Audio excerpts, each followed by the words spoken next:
शरद पवार ने सोनम वांगचुक की गिरफ्तारी को लेकर केंद्र सरकार पर निशाना साधा है। उन्होंने कहा कि वांगचुक की मांग जायज थी और सरकार का रवैया गैर जिम्मेदाराना रहा। साथ ही किसान कर्ज माफी पर चेतावनी देते हुए कहा कि वादा पूरा नहीं हुआ तो राज्य भर में आंदोलन होगा। आमचा अंदाज असा होता की या 5 दिवसात त्यांना अटक होती आणि नेमकं तसं झालं. त्याची मागणी काय होती की मनसेचा राजीनामा का तर या सगळं शैक्षणिक चळवळीमध्ये मनसेच्याकडे जी जबाबदारी होती ती जबाबदारी त्यांनी काळजीपूर्वक हाताळली नाही आणि त्याचा परिणाम हजारो मुलांना त्यांच्या भवितव्यावर अडचणी आली.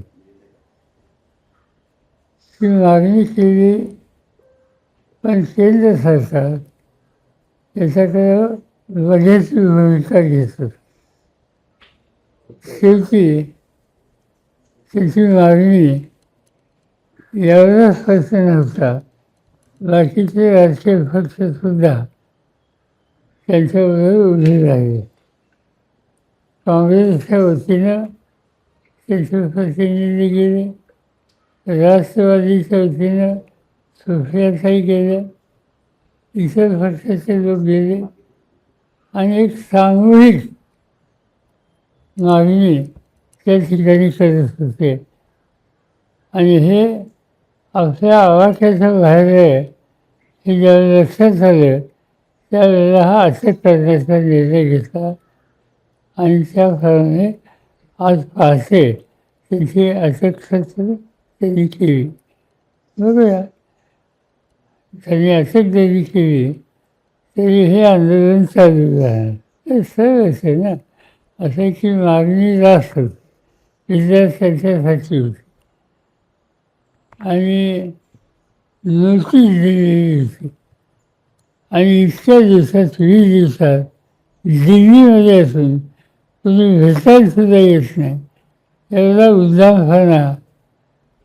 याचा अर्थ केंद्र सरकार अत्यंत बेजबाबदारपणानं इथं वागतं हे स्पष्ट झालेलं होतं आणि हे इथं थांबणार नाही.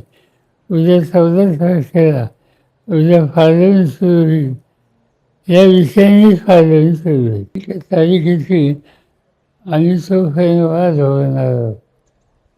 ठीक आहे, खरं त्यांच्या आता गेल्या त्या फाळायला हव्या त्या, पण आता त्यांनी 22 नाही ठरवलं, नवीन तारीख दिली, तोपर्यंत आम्ही थांबणार आहोत.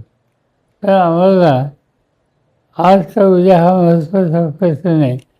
शेतकऱ्याला कर्जमुक्त करणं हे आम्हाला जास्त महत्त्वाचं आहे. ते जर केलं तर आमची तक्रार नाही, नाही केलं तर आंदोलन सुरू आहे.